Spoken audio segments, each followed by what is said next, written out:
At the beginning of this decade, the Convention of the Rights of the Child came into force. Since then, every country, bar Somalia and the United States, has signed up to it. The aim has been to give children basic rights and freedoms, including those of education, health, welfare, and guidance. In this global edition of Earth Report, we travel around the world to examine the difference that having rights makes to children.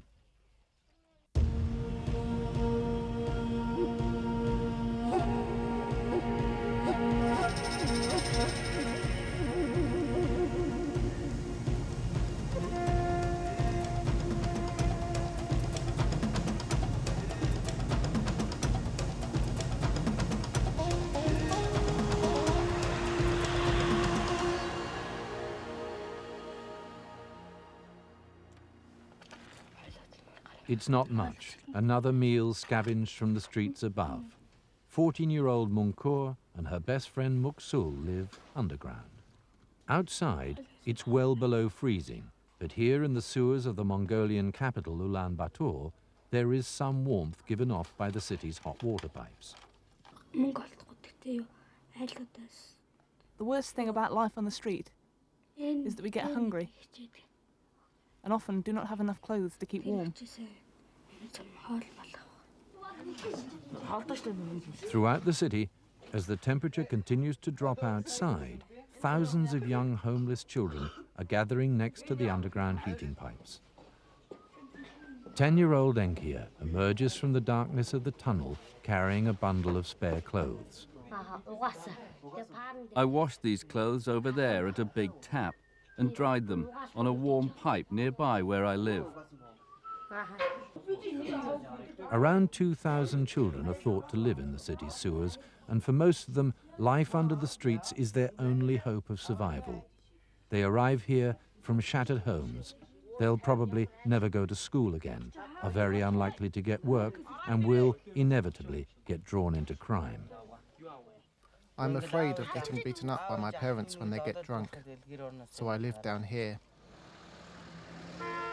Munkur and Muksul spend a lot of their time here at Ulaanbaatar's largest market, where they inhabit a twilight world of petty crime.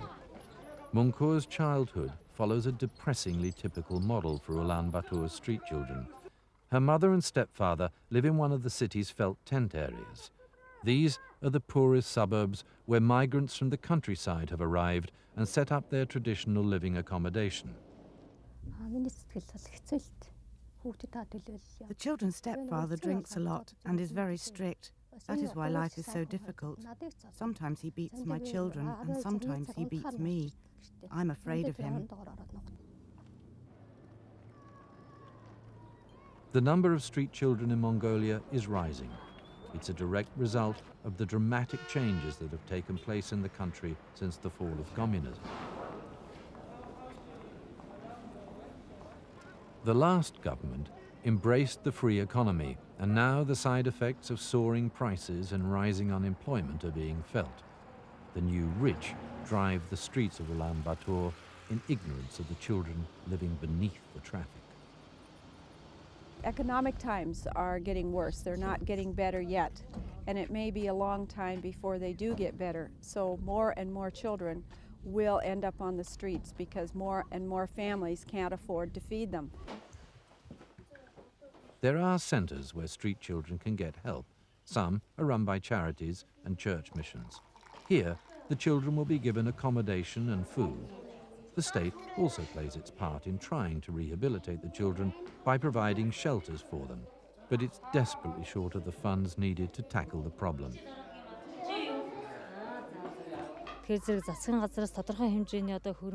Our country has few financial resources to deal with the street children problem. Many of the projects we are involved in have been made possible only with foreign aid. Munkur gets a lift on a passing bus to take her back to her underground home. Mongolia's government insisted that this period of economic reforms would be short-lived. Only if that's true will Mongolia see the end of scenes like this. Environmental initiatives in schools are becoming more common, but at this school in the United Kingdom capital, London, the pupils have achieved what they claim is a world first.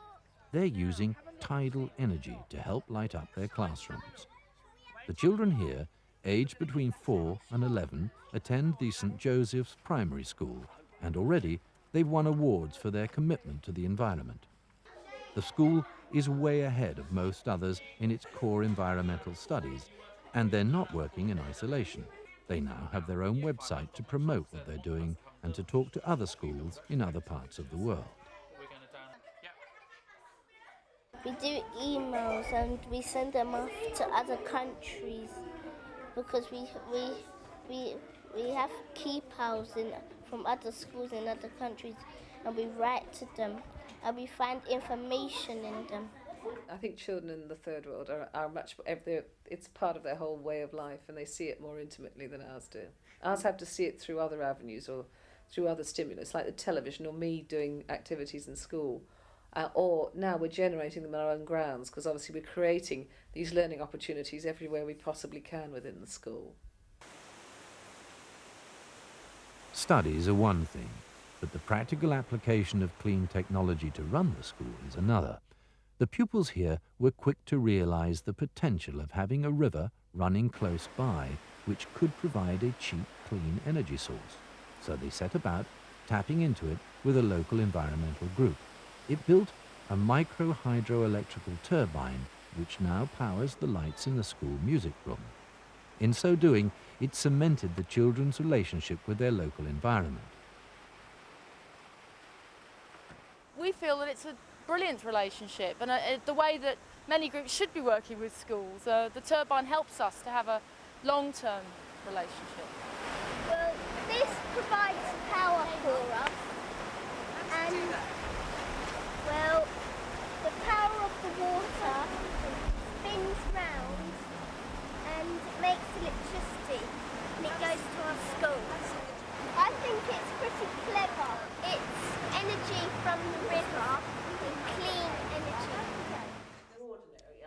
The children's appetite for their environmental studies does, however, have a downside, because the traditional core subjects like maths and English take precedence.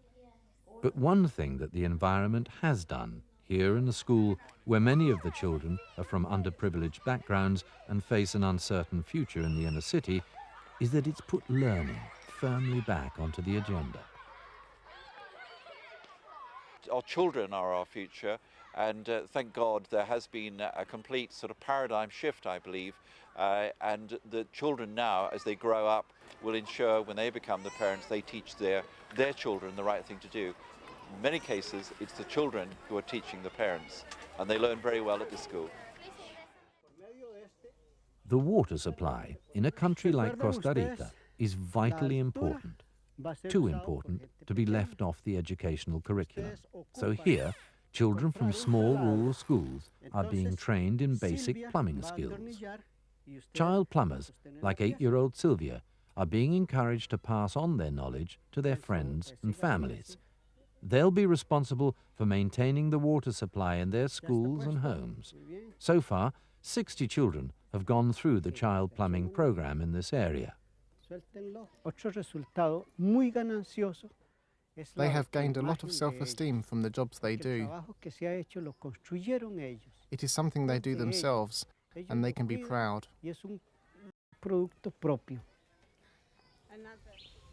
The Child Plumbers Project, which is organized by the local municipality and UNICEF, aims to promote a child's right to a healthy environment.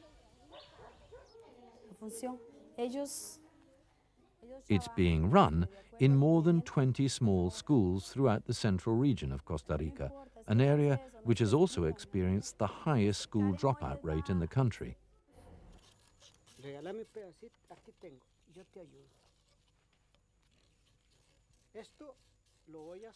Like other family homes in this part of the country, Sylvia's has only basic plumbing facilities. There's still no inside toilet. A few months ago, she would have had no idea how to approach this job, but already she's able to put the practical skills she's learned to the test, repairing broken pipes.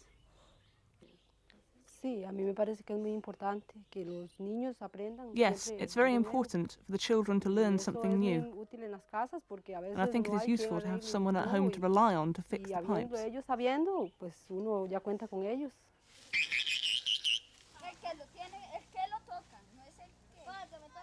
Under the same scheme, the children are also being encouraged to help conserve their local environment. 13-year-old Luis Moreau and his classmates are discussing a new Tree Week mountain project with their teacher. Unchecked felling of the tree cover has affected the natural water supply, so they're focusing on a plan to restore the catchment area of a nearby river.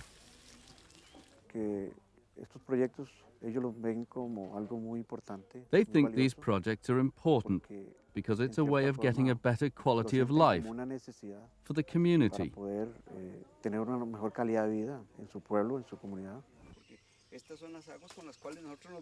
As more and more children receive recognition for their new skills, there are now plans to extend the Children's Rights Project right across Costa Rica.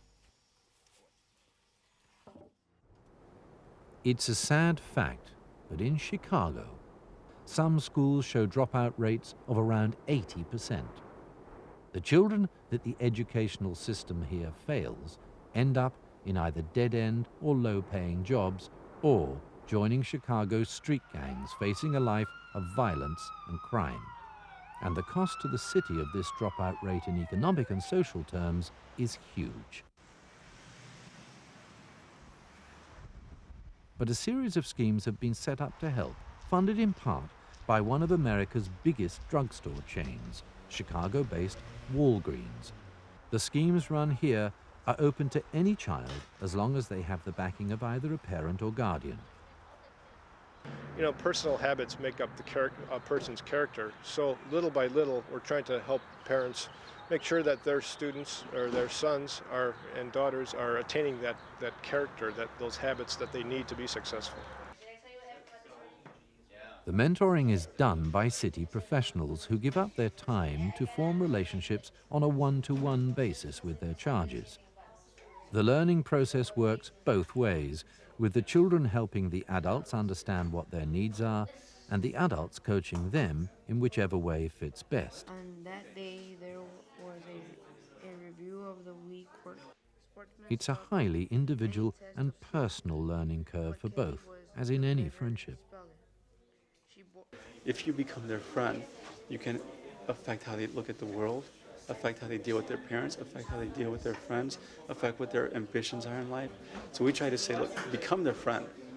And then on that basis of the friendship, they become partners with the parents in helping to raise that child. They also become role models for that young person. And they really help to shape that child's vision and hopes in life. Ready? Yeah. Merrick? Yeah. Good set? Go. The biggest dangers for them are not academic. They're getting involved with crime, with drugs, with gangs, getting pregnant, all kinds of things that they deal with every day. Well, unfortunately, there isn't a lot that's helping them to make good decisions in these areas, so we're trying to be there for them. So their moral education is a huge part of what we're trying to accomplish. For the volunteers, there's more to the scheme than just giving up their time.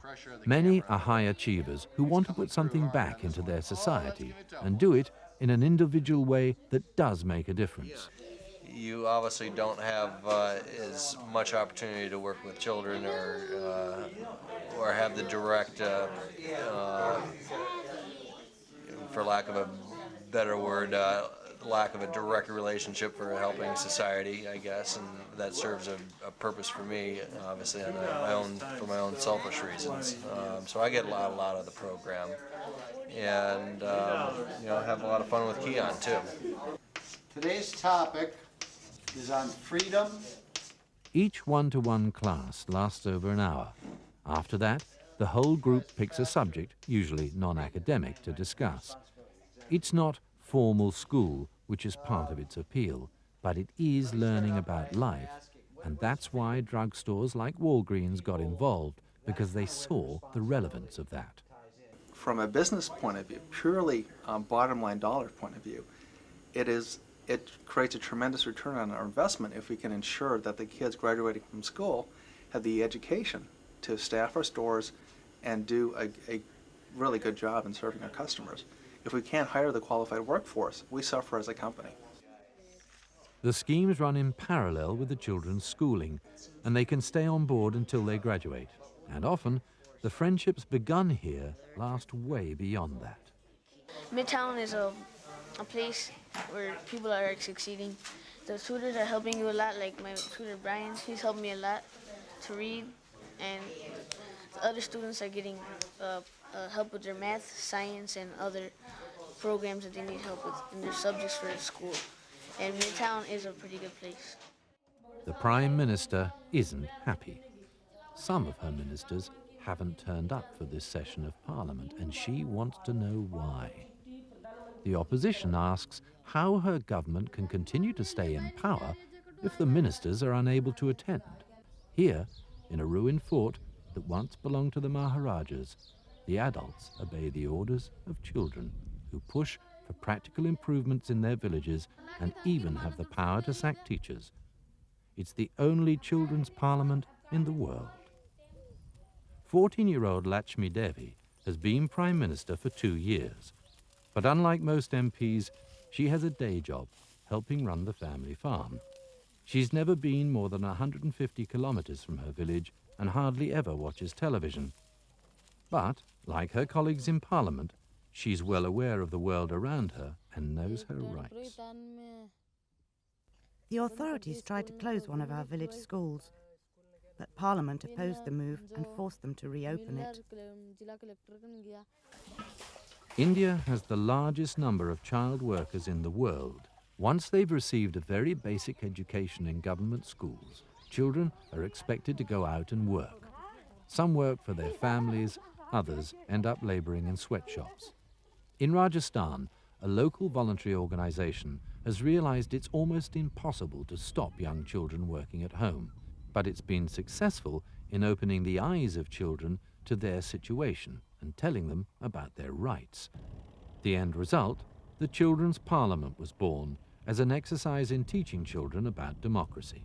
Many years down the line, when they cease to be speakers, cease to be ministers, they might become leaders in the panchayat.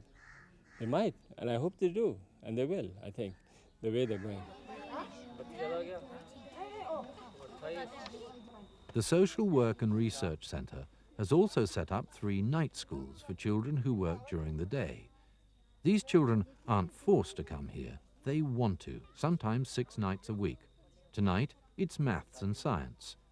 The experiment seems to be a success, partly because it fits in with the children's schedules, and it's inspired similar ventures in 9 other states across India. 13-year-old Chandaharam Guja tries to come to the classes as often as he can, even though it means staying up late. He's been up since dawn, helping his father collect food for their small flock of sheep. At first, his father, like other parents, was opposed to his son going to night school. He thought it was a challenge to his authority. Chandaram is my eldest child, and I need him to help me in the fields. But now the family understands the benefits of further education, it's more willing to allow Chandraham time off from his duties at home. I want to learn all sorts of things at the night school. There is so much to find out. In a part of the world where female prime ministers are not unusual, she has her sights set on bigger things. Yes, I would like to be Prime Minister of India one day.